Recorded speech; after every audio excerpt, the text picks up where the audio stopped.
ছেলে হওয়া এত সহজ না, অনেক কিছু ঘুরে আমাদের মাথায়।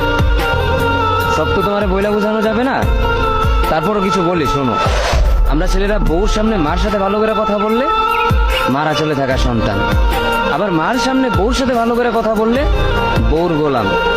নিজের ছেলে মেয়েদের যদি মারি আমাদের দয়া মায়া নাই, আর ওই ছেলে মেয়েদের যদি কিছু না বলি আশকারা দিতেছি। নিজের বউরে দিয়া যদি জব করাই সেই ক্ষেত্রে আমি বউর কামাই খাই, আর যদি বউরে দিয়া জব না করাই আমি সন্দেহ করি। সারাদিন ঘরের বাইরে থাকলে আমরা ভাদাইম্মা, আর যদি ঘরের ভিতরে থাকি তাহলে বেকার, কাজ কাম নাই। আর এই তোমাদের মেয়েদের গায়ে যদি আমরা ভুলেও টাচ করি না আমরা নির্যাতক, আর যদি তোমরা মেয়েরা আমাদের গায়ে হাত তুলো আমরা কাপুরুষ। আর একটা ছেলে কি বা করে পুরো লাইফে নিজের জন্য?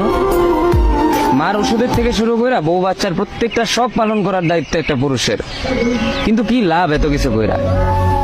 দিন শেষে একটা ভুল করলেই সবাই ভুলা যায় যে কে কি করছে তার জন্য।